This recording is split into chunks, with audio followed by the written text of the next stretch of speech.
a welcome from our moderator, Sam Siaka from the IEEE. And then our two guest speakers will join the line, Rajesh Kunanth and Brian T. Patterson. Thanks so much, guys, for being able to join us today during today's webinar presentation.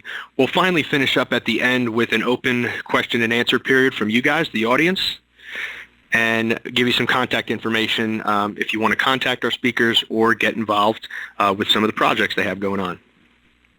So I'll advance to the next slide here and just let you know some basic WebEx instructions for participation.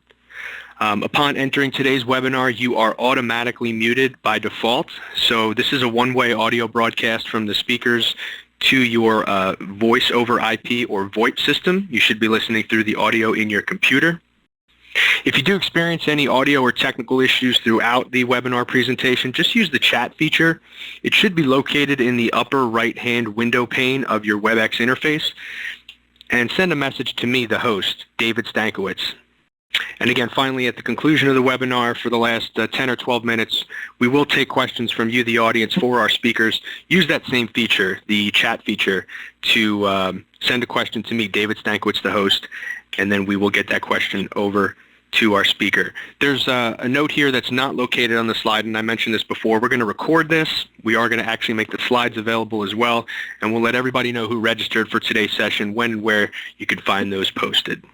So what I'll do is I'll kick it over to our moderator today, Sam Siaka, and he's going to take us off and introduce himself and then our speakers, and we'll go ahead and get started. So Sam, over to you.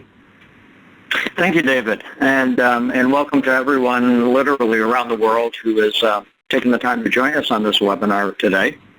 As David said, my name is Sam Siaka. I'm the Senior Director for Technical Program Operations in the IEEE Standards Association, and this is the area under which we are sponsoring and undertaking a lot of the work that's taking place in low voltage DC. Next slide, please. So I want to talk a little bit about low voltage DC. This is something that has been receiving a lot of attention over the past 5 years in a number of standards development organizations and forum. This is also true in IEEE. We have been involved in this going back to about 2012 when two industry connection activities were started. One was called DC in the Home, and the other one was the Indian Low Voltage DC Forum.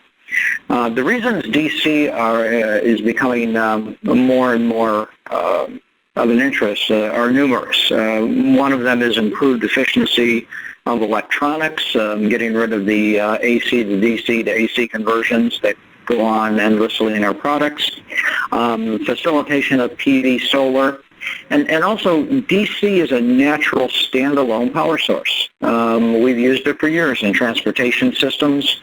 It has ease of generation, regulation, and of course storage. So lots of really good reasons why DC makes sense in a lot of areas. Today we're going to be discussing DC microgrids. This is a promising application to bring electrical power to the more than 1 billion people worldwide who don't have regular access to power.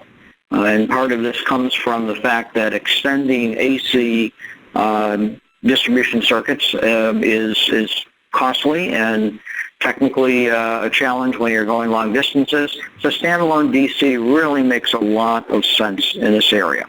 So what I'm going to do right now is invite the two speakers that we have today to tell you more about this. Next slide, please. With us today are Rajesh Kunanth and Brian T. Patterson. Gentlemen, welcome, and thank you for joining us. I'll ask you to just talk a few minutes briefly about who you are and why you're here to help us today. So, Rajesh, can we start with you? Yeah, thank you, Sam, and thanks for organizing this webinar, and thanks for everyone around the world who has registered for this seminar. So my name is Rajesh, and I've been involved with LVDC standardization efforts in India, particularly focused upon LVDC electricity access for Indian markets. And I have been also involved with part of the 48 volts DC DC transducer, DC-DC converter development for this for these projects. Sam. Okay, thank you. Over to Brian, yes. Okay, thank you, Rajesh. And Brian Patterson. Brian? Yes, hi, this is Brian Patterson. I'm president of the eMERGE Alliance, a group that's working along with the IEEE and others on standards in the area of low voltage DC. My background is basically in electronics, information communication technology, and power electronics technology as it applies to power systems. So you hear more when I present the content of my presentation today. Very good. Well, gentlemen, thank you, and thank you so much. And on behalf of the audience, thank you for taking your time to put on this webinar. Without further ado, I'll turn the presentation over to Rajesh. Yeah, so I'll be talking about the 48 volts DC standardization efforts in India, and share with you some of the deployment experiences that we have had over the past couple of years. And I have been leading the LVDC standardization, particularly the focus for India, so that so that we can get industry to contribute together and get involved in some very rugged and at the same time cost-effective components for use in India. Next slide, please.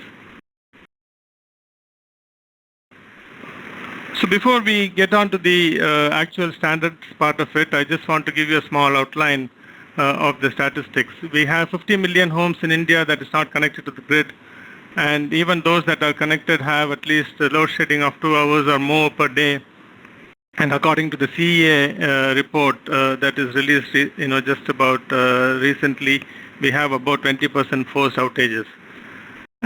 And in India we have a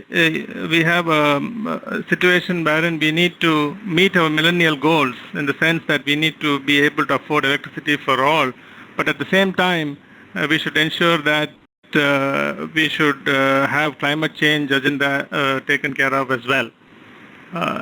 So we need to ensure that we don't use so much of carbon in doing this, and the only way to do it would be to use renewables and through energy efficiency. So LVDC is an ideal platform for us to meet millennial goals as well as climate change objectives. Next slide, please. So one of the things that the developed countries are looking into is microgrids, but for us, the priority is electricity access, and then going on to much more energy sharing and other communication aspects that are part of a microgrid. So first thing for us would be how do we provide electricity access as a priority, and given the fact that India has abundant insulation, PV is easily the choice of power, and this enables us to really take electricity access on a fast-track basis if you are able to standardize.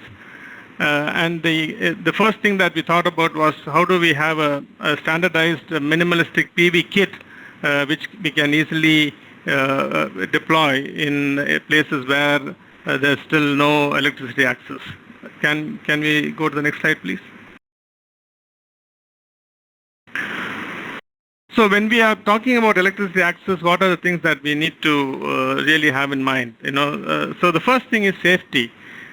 We have people who have not had any access to electricity, and they don't understand the hazards, especially shock and fire hazards that are inherent in any electrical installation. And in order to have a minimalistic, cost-effective, pure DC solution, we need to have a standard that is scalable from a point of view of power delivery as well. So how do we come up with a standard which will address the needs of just a basic power delivery for a few fans, mobile chargers, etc., few lights and fans, and scalable to a commercial sector as well. And the third thing is, in order to have a large-scale adoption, we need to be able to use existing AC components. These should be locally available, and we need to define electrical interconnects as well. So all these things have to be taken care of in the standard. And the key thing about standardization is how do we ensure that the distribution standard that we are going to have has as little losses as possible. Can you go to the next slide, please? So these are the considerations that we have had. What is the distribution standard? What it should do? The first thing is to define a voltage that is inherently safe and results in low distribution loss. Dimensions of distribution conductors based on AC conductor sizes. Leverage existing AC components for overcurrent protection. We did some experiments on this wherein we could use a 230 volts circuit breaker on a 48 volt system, and then we need to look at grounding considerations and how do we address when AC is ultimately available, in an area where there was no access at all. And with the development of a standard, in order for adoption to be easy, we have to ensure that this standard is compliant with existing standards already in existence. And the idea is to collate the standard based on information that is existing in disparate standards. The standard should evolve into a microgrid standard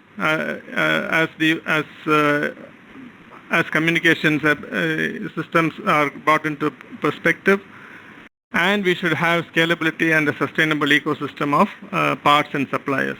Next slide, please.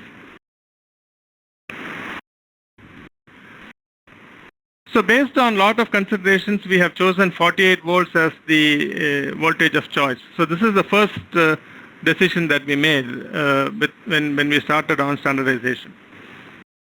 And 48 volts has a lot of advantages. It's a primary voltage as defined in IEC 60038. It is safe. It falls under both SCLV system classification and SCLV circuit as per IEC 60950. So considering safety and distribution, this is the optimal voltage. We cannot have any voltage higher than this, especially if we are going to have a battery connected system as well. And we can also use 230 volt switchgear for protection. Under certain circumstances, it's not universally applicable, but if we have certain limits, we can use this. And we also envisage that electric vehicles will be using 48 volts in the future, and we believe that we will be ready with the 48 volts standard when that becomes available. And as we are looking into the semiconductor ecosystem, most of the DC to DC converters used to have tiny chips used to have 24 volts as their supply voltage. Now they are extending to more than 60 volts and 100 volts, and 48 volts becomes a sweet spot for a lot of DC to DC converters to be developed, especially for mobile charging, laptop charging, powering TVs, etc. Next slide, please. So what are the important details with regard to the proposed standard for India? 48 volts bus nominal, and what we did was taking a cue from the AC distribution, we have limited per circuit current of about 5 amperes. We are still deliberating on whether we should have this as 5 or 6 or even 4. It's basically concerning safety, etc. Still, it's still under discussion. But there's no limit to the number of circuits. We can add as many circuits as we need.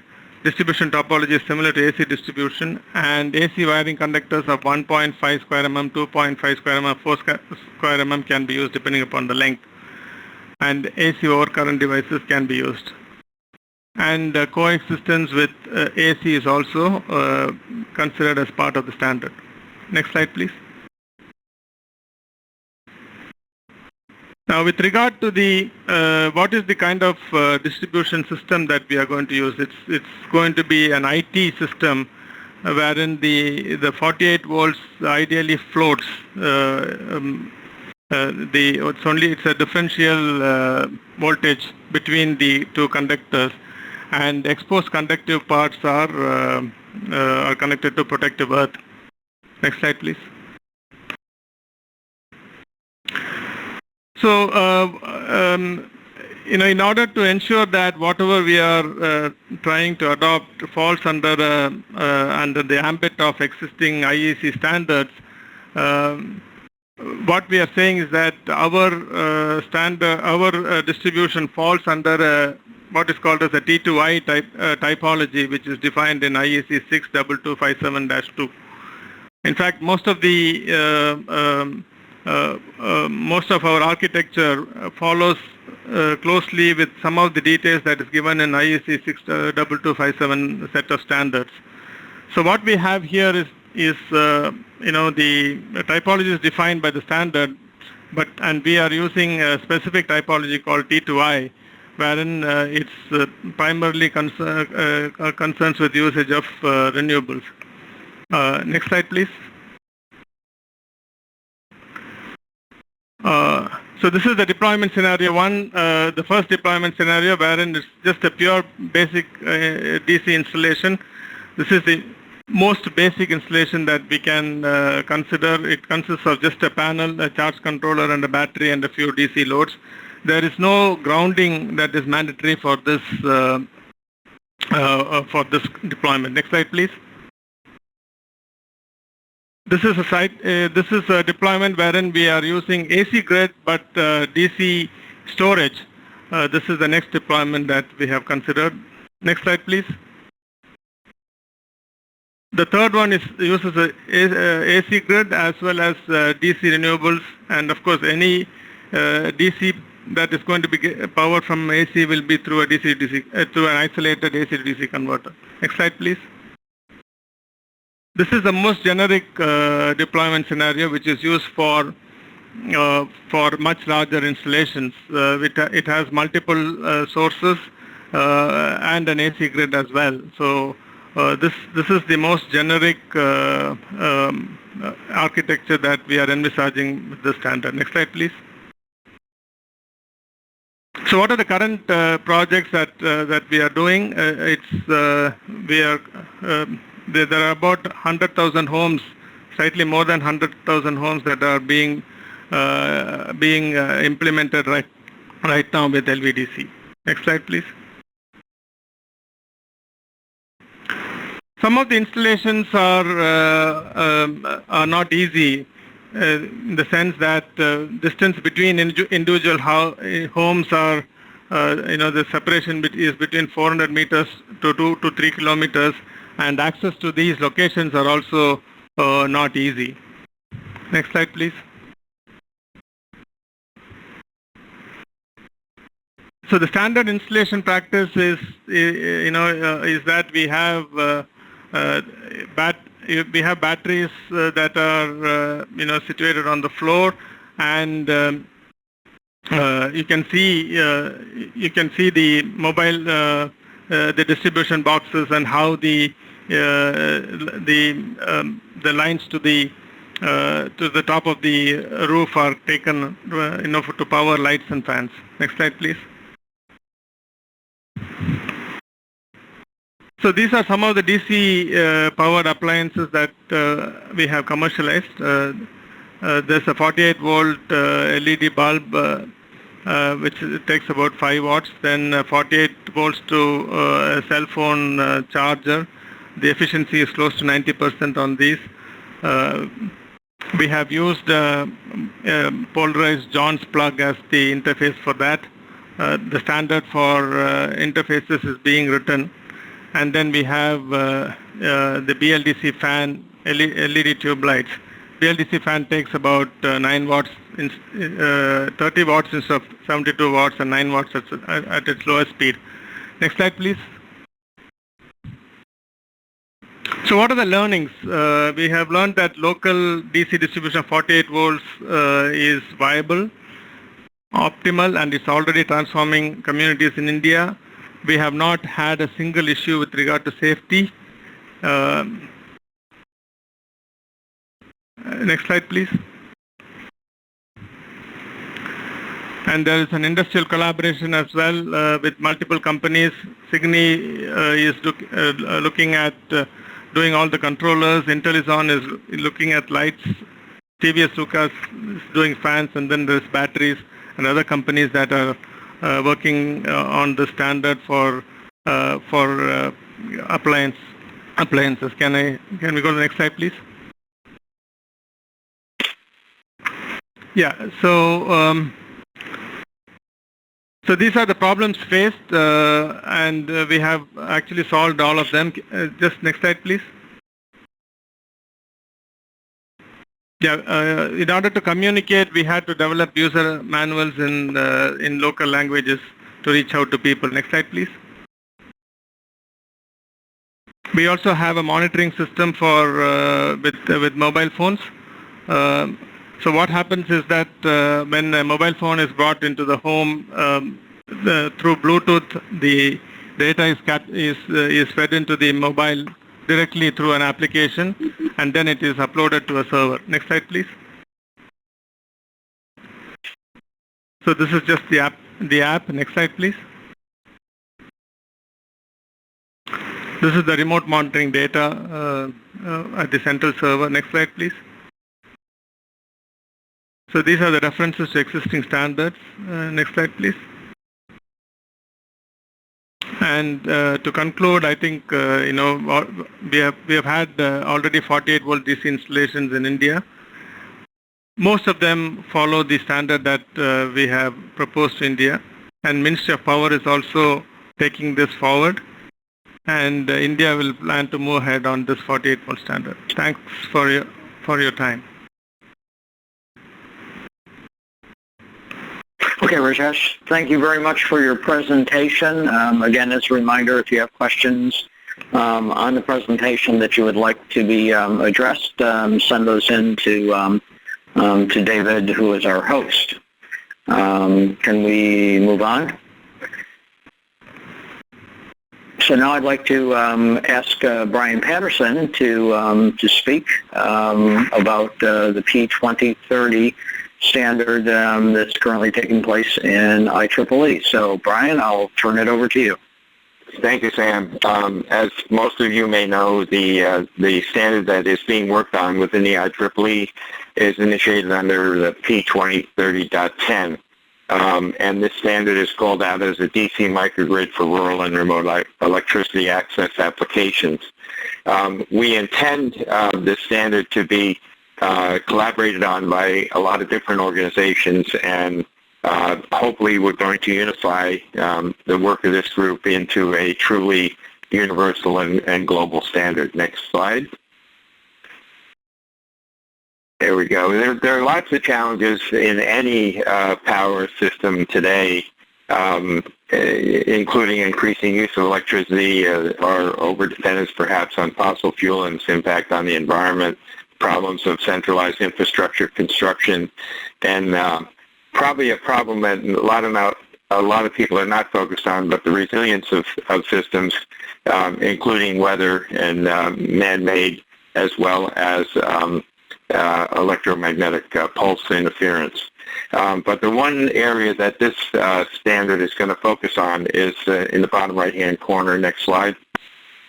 And that is serving the large and growing underserved population of the world who has either no electricity or severely limited access to electricity. Next slide. So that captures about 3 billion people that we have a vision to enable adequate access to safe, affordable, clean, efficient, resilient, and sustainable electricity.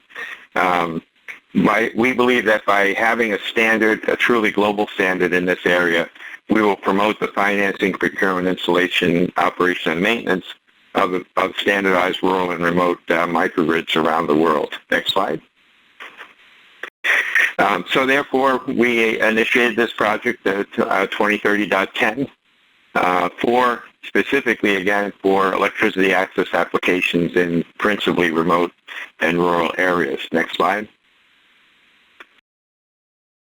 The type of standard that we're writing, and you can look at all the categories of standards here in both timing, categorical, and level, is an enabling standard that fosters compatibility and interoperability between pieces of equipment in a system, and it is a system standard, not a single component or device or a complete infrastructure standard, but it is a system standard in the name of, in this case, a microgrid. Next slide.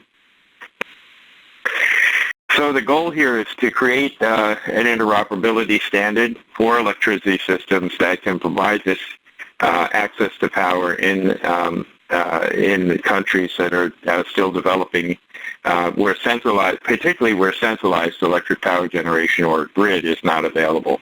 Next slide. We believe that the strategy to do this is an enabling participatory electric infrastructure, meaning that individuals will operate and perhaps even own portions of the infrastructure in their own home or village. That is massively distributed use of renewable energy in these so-called DC microgrids.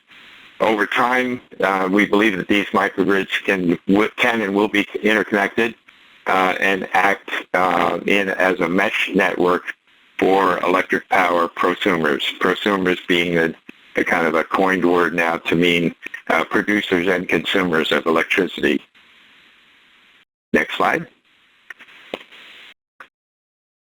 This integrated mesh of electricity microgrids, we believe over time will do for electricity what the internet did for information, and that is to make it self-configuring and robust, self-healing, and a lot of other features that we've learned to live with now with the internet. Next slide. In many respects, we're trying to take the virtues that we learned from the internet and apply it to the electrical system. One of those things is the presumption of access equality, meaning that everybody should have access to the power system, provided they have the right equipment and standardized interface. It is truly a bottom-up infrastructure, and that is that it starts with the individual, perhaps in a private dwelling or a local place of work. That the strength of this system, when it's interconnected, is that there is transactive cooperation without hierarchical control, meaning that most of the transactive connection and interconnection is managed at the points of power transfer and not from the top down. It also is self-organizing, meaning that entities may come in and out of the network power, and that the power system itself allows that and recognizes it, so-called islanding, and then reconnecting to the group. And it be self-healing if there are problems in the system, that power gets routed around the problems, and therefore it results in a higher level of resilience and less intervention from the top down. Next slide. The choice of DC is really based on some key drivers, primarily the fact that we'll be largely using renewable sources, principally solar, but perhaps wind and others, and those are natively DC for the most part. The use of electricity storage and other natively DC technology, that we want to be able to have local coupling of loads without a lot of electronics. So therefore, we're trying to avoid the use of inverters and the substantial use of too many converters. We will rely on solid-state digital articulation or power electronics to manage the power, which are DC devices. Again, we will increasingly serve electronic loads, cell phones and electronic lights like LEDs and so on and so forth. We have a strong desire to want to simplify the system, and DC is inherently simple, with a single phase and a single voltage to deal with, and also that DC, especially at these lower voltages, can be made inherently safe with low voltage and limited currents. Next slide. We have some history that we can also rely on. A lot of people don't know, but last year was the 100th anniversary of the so-called DC microgrid. 100 years ago, in the United States, my home country, about half of our population did not have electricity. And that population was begun to be served by DC microgrids, comprised of a power source, in this case a rotating generator, DC generator, a battery stack, and some resistive loads, and some very crude circuitry that allowed the system to handle an intermittent both source, the generator, and also intermittent loads. Over that 100 years, though, we progressed quite a bit, where we can replace that fossil fuel generator with a clean energy source like solar. We can use power electronics to articulate the system. We have better battery technology at this point, and we have solid-state loads like LEDs and electronically commutated brushless DC motors and fans and things, as Rajesh had indicated in the low wattage requirements of many of the basic implements. If you go to the next slide. There were about 2 million of these systems deployed between 1920 and 1940 in the United States. They ran at a safe 32-volt voltage level, and I'm not proposing that, but it's just an historical fact. But you can see it's in that range that Rajesh talked about, inherently safe at those lower voltages. And the only reason that we don't see those systems still in the United States is that there was no capability of interconnecting the individual farmhouses and other remote dwellings in the United States at the time, and so the electric lines of the cities were brought out to the rural America throughout the remainder of the 20th century. But we're in a new era, so we've learned a few things, and perhaps if this had happened in the United States today, we would have gone on and interconnected those individual homes and microgrids into a mesh network of the sort that I just spoke of. Next slide. So that brings us to the IEEE Group 2030.10. We've initiated that group. It's been meeting now for several months. We've identified several subgroups and task groups in that group to review the use cases around the world, to identify stakeholders and set up communications with them, and that includes financial stakeholders and governments, other standards organizations, and potential users, and so on and so forth. So we're going to identify all of those and make sure that we completely take into account the needs and wishes of the stakeholders. And we're also going to look at the market development, both what's already happened, because we want to be able to capture to the greatest extent possible without obsoleting or stranding existing installations to the extent we can. And we also are going to look, as Rajesh has suggested, look at all the existing standards, both within the IEEE and outside, to build on those existing standards rather than reinvent the wheel wherever possible. So there's a team now. I think we have nearly 100 participants in the IEEE effort. At this point, people are starting to work in these 5 task areas. And I would suggest that anybody that's on the webinar today that's interested join us in this effort, as we're expecting to at least have preliminary standards for vetting later on this year. Next slide.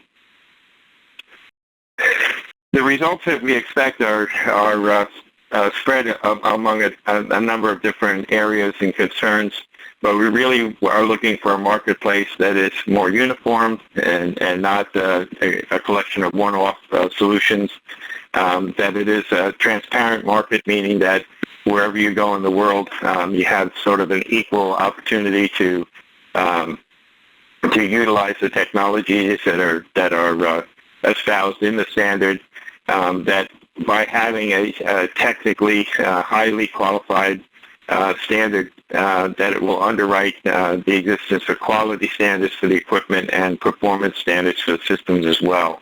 And that it will improve the notion of competition and improve choice, which always drives price ultimately along with volume, and that people will have a trust and confidence in their products because they will be usable in a standardized way and interoperable way with other equipment that might be added over time, and therefore reducing risk, which helps with credit ratings and so on. And probably the most important thing is to improve the sustainable service and replacement market for the future. That one of the unfortunate parts of the early history in some of the deployment of electricity access systems is they have not been as serviceable as people need them to be, and since they're very often unique, the replacement market opportunity is hard to come by. But for industry, it does a lot of things too. It allows for faster to market because of early information and product requirements are clear. Better insight is provided to the market and customers and competition. It'll lead to simplified development and business development opportunities. And of course, for anyone who desires, there's leadership opportunities, as this is relatively new turf for most companies, and there's plenty of leadership opportunity in the development of products and systems for this marketplace. In general, we hope to create an infrastructure, a sustainable infrastructure that will progress, again, as Rajesh suggested, progress from perhaps individual little systems and microgrids into a tiered system of microgrids in a mesh network that will ultimately interconnect where a grid exists or where one might evolve over time. This will help the market grow faster. More people having access to electricity, we believe, will start to level the economic playing field of the world and encourage innovation and new markets around the world in places perhaps not thought of ever before. And ultimately to eliminate the duplication of effort, we expect that the collaborative standard like this will help to eliminate that as well. Next slide. So with that, I'll turn it back over to Sam and entertain questions from the audience for both myself and Rajesh. Okay, thank you, Brian. I appreciate the conversation or the discussion. So we are going to take questions, and of course, for you to send questions in, please send those to our host, David Senkowitz, and we'll get those in the queue. Gentlemen, I'd like to start out with one that's a bit of a mashup from some of the questions we've been getting in on different topics. And if I can roll it all together, it looks like this, that the many building codes presently around the world don't address DC in residential dwellings. So we don't have code in place for what type of plug to use, what wiring practices should be undertaken, what a DC breaker panel looks like. Is there work to be done here, and how does this work get done? Yeah, I can start that off by saying that there's now been, for almost 5 years, work done. If one looks at, for example, I'm most familiar with the U.S. code, but in the NEC, National Electrical Code in the U.S., DC has started to evolve and show its presence there in a very explicit way in the use of DC, both in low voltages and higher voltages. If you look at the new code, the 17 code that will issue shortly, it includes PV at higher voltages. It includes storage, and it now has a new section on DC microgrids itself. Perhaps not all the issues are solved. If they were, I suspect we almost wouldn't need a standards effort in this area. We would just kind of collect what's out there. So there are a few areas that are still evolving, some of it in the circuit protection area, some of it in the standardization of connectors. But very often those things are more use case or application specific. There's lots of equipment out there that can be used, but not necessarily that it's been optimized for a specific application.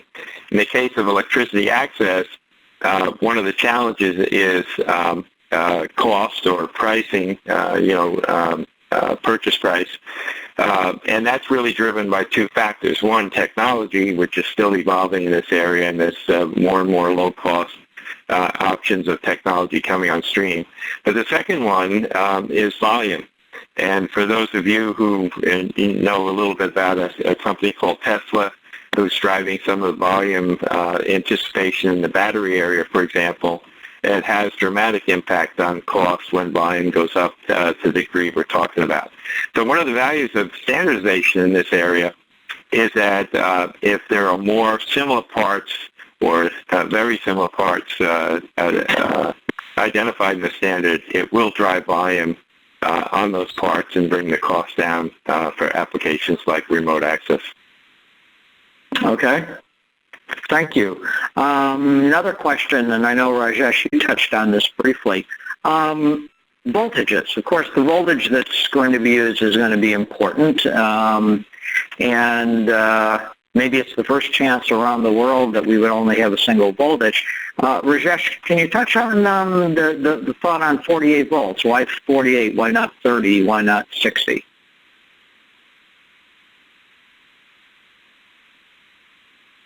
The 60 is just about the upper limit that is allowed for an SCLB circuit according to IEC 60950 or the UL standards. So if we have to use a battery as a storage medium, and if we were to allow the battery voltage to float. So we need to take that into consideration as well.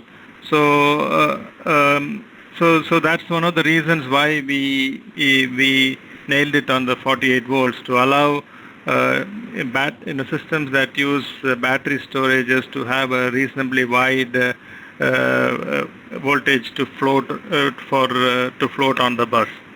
Now, 48 volts is absolutely safe under dry conditions, but not pretty good at when it is wet. But from a point of view of energy efficiency and distribution losses, 48 volts is much better than 30 volts or 24 volts or 12 volts because I-square losses, the distribution losses increases the square of the current. And that's the reason for 48 volts. And 48 volts is the primary standard as defined in the IEC. 30 volts, I'm not sure if it is a primary voltage. So from all aspects, we need to have the distribution voltage as high as possible, but as safe as possible, and 48 volts is the optimal choice. Mm-hmm. Yeah, I also note that 48 volts has long been a DC voltage used in the telecommunications industry, so there perhaps is some experience there. Its historical existence has been around the wet cell battery, the lead-acid battery, and the cell structure there that evolved with automobiles and with telecom equipment. Of course, a lot of that's changing with different battery technologies like the lithium technologies and so on.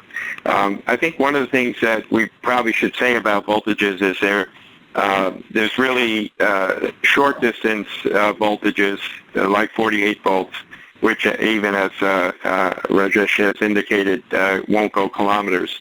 So we're probably looking at a higher voltage, which will have different circuit protection requirements and safety requirements to go the longer distances.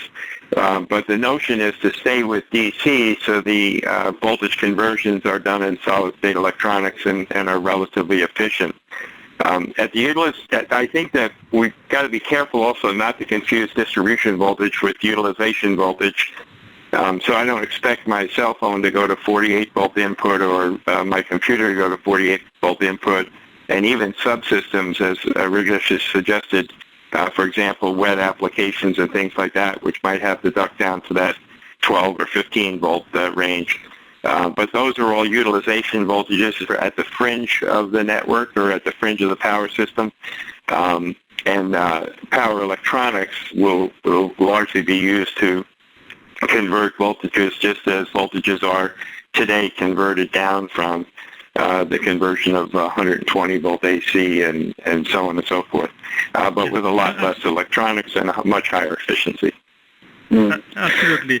And all the legacy systems will continue to be used with a high efficiency DC-DC converter. So the 12-volt systems are not going to become obsolete because we are moving to 48 volts. They would continue to be used without any issues. And that's one of the discussions within the group, the 2030.10 group already is, what is the scope of the standard? Is it just about distribution, or should it include the interfaces with either higher voltages or grids and lower voltages with the various types of equipment that could go as low as 5 volts and generally between the 5 and 48 volt range? Okay. So another question for both of you gentlemen, and this perhaps deals a little bit with the social implications. When we look at an AC grid, one of the things we always look for is the reliability of that. But in DC, we're going to have batteries that will hold up power for a while and then may drift off until they're able to be recharged again. Is there value to this vast population without power to have power for a few hours a day, or do we have to wait until we can deliver power on a 24/7 basis? All the research shows that power, even for shorter periods of the day, are very important. For example, in lighting, the indication is in the evening for purposes of study and home activity that 2 to 4 hours of lighting power is very significant. That's not to say that the long-term desire isn't to have 24/7 availability, but that's something that I think will evolve over time, both as a function of storage and its costs and implementation and scalability over time, as well as potentially starting to interconnect these systems such that shared power is likely to be available during much longer periods of time, even without a central power production scenario. So the idea is to make systems that can grow and scale and evolve over time into an increased use and time coverage. Okay. Another question. So we've talked about DC and at the 48 volts, of course, largely the end usage or close to the end usage. But do the benefits of DC continue along to such a degree that eventually we will see hybrid systems of AC and DC in both homes, offices, and perhaps even industrial? Well, I can speak for the U.S. We already see that. In fact, we just demonstrated a two-tier microgrid structure at the Consumer Electronics Show just last week, where the lowest tier was operating at the low voltages, again, as Rajesh has suggested, in that 48-volt range, and the higher voltage next tier operated at 380 volts, all DC. But there were also inverters on the system, principally off the 380-volt second tier that delivered 120-volt AC to loads that were not DC. So I think we're going to see hybrid systems, perhaps not in this remote application. I think in the remote application, at least initially, will be largely DC, simpler devices, and much more cost-effective to do all DC, for example. But in terms of melding into existing systems, it'll be a lot of hybridity. Okay. Rajesh? And, yeah, speaking from the Indian context, we already have deployed quite a few hybrid systems wherein we have the AC grid charging our DC 48 volts system. So this provides a very energy efficient backup system wherein there is a what we call as an inverterless unit which converts AC voltage into an 48 volts output, and we can have local storage as well. So when there is an issue with blackout, or when there is there's this concept called unencrypted DC that we are promoting, wherein instead of having a full blackout, what is called as a blackout, wherein we reduce the voltage from regular 230 volts to about 90 volts, and this cuts off the main AC distribution, but engages the DC low voltage DC distribution through an isolated AC to DC converter.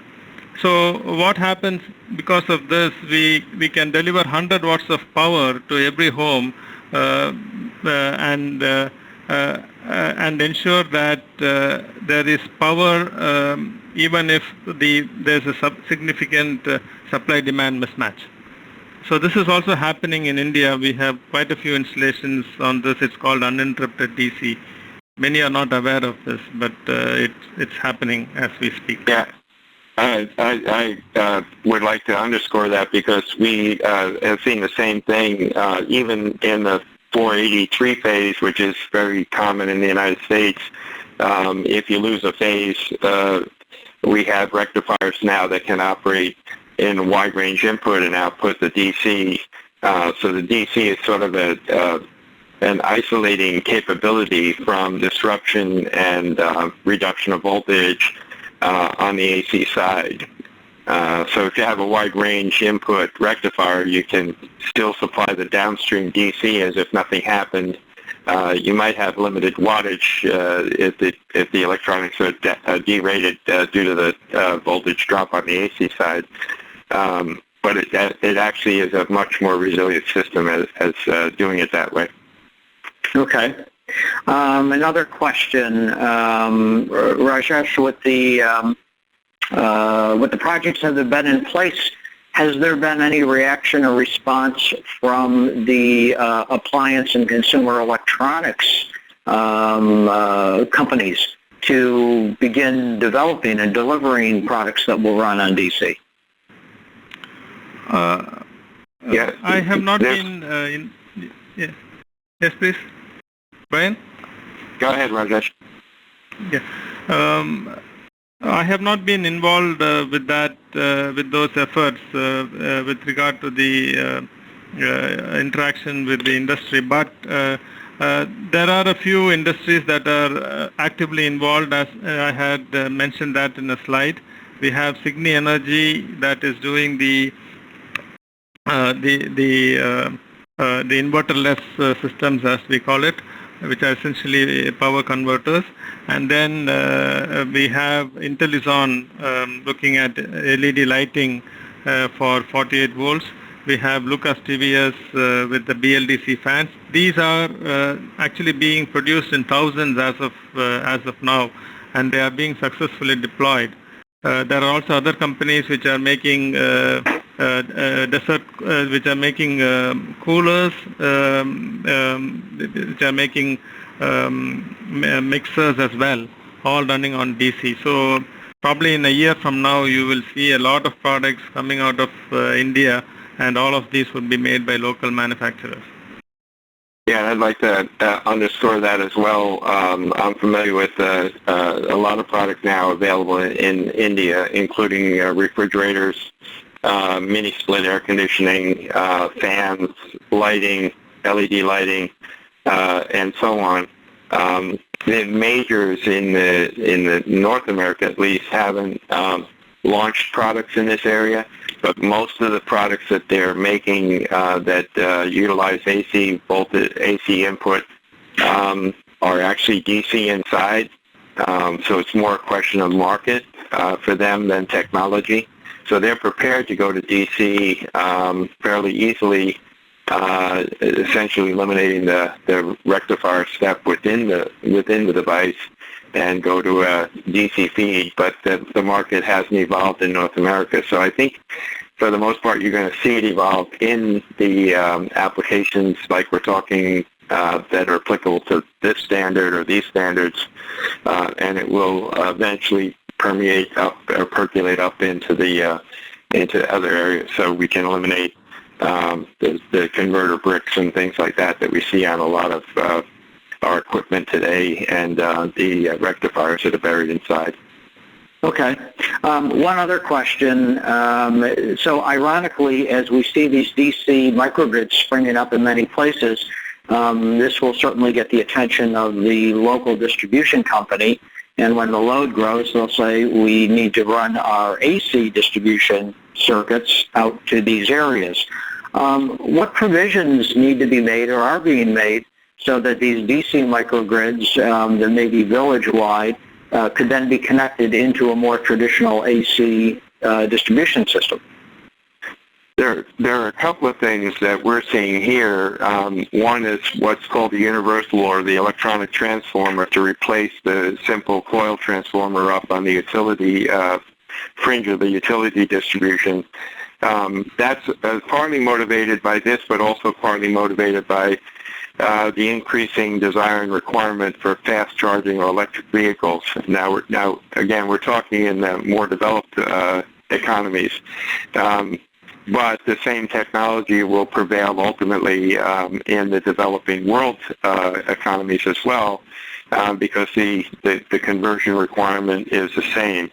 I think we're working with utilities at this early stage who are working on standards for DC metering, utility grade metering or primary metering, as well as sub-metering of DC to go along with or aside to the AC metering. So those are kind of the primary things that you need. And of course, there's a whole area of development in what's called the bidirectional converters that will both do the rectification of AC coming to the DC side, as well as the pass back of DC, surplus DC power, inverting it back to AC and putting it on a grid that might exist. So I think there's a lot of development of technology right now. Again, it's the market place that will have to undergo some volume change, but the utilities are already starting to focus in this area as a requirement for the future. Okay. Well, gentlemen, I want to thank you very much. We've reached the end of our time. There were a lot of questions that were pouring in, and I think when I turn this over to David, he's going to provide direction on how our participants can either have those questions answered directly or get involved in more of these activities and help us develop the answers. So, David, let me turn it back over to you. Thank you, Sam. Thanks, Rajesh, and thank you, Brian. It was a great presentation. And there were many, many questions that were asked that we did not address. So if you have a question for one of our speakers in general, here's their contact information. And as Sam said, if you'd like to get more involved with IEEE 2030.10, you can contact Michael Kipnis or visit the URL link, which is listed there on slide 50. I want to take us out. That's the conclusion of today's webinar presentation. If there was any portion of today's session you missed or you just want to watch it again, all these hyperlinks as well will be included in the slide deck that we are going to share out, as well as the recording. So I'll just remind everybody who's registered and attended this session today, we will make you aware of when and where these two pieces of collateral will be posted. Thank you, everybody. Thank you, Sam. Thank you, Brian. And thank you, Rajesh. Everybody have a great day.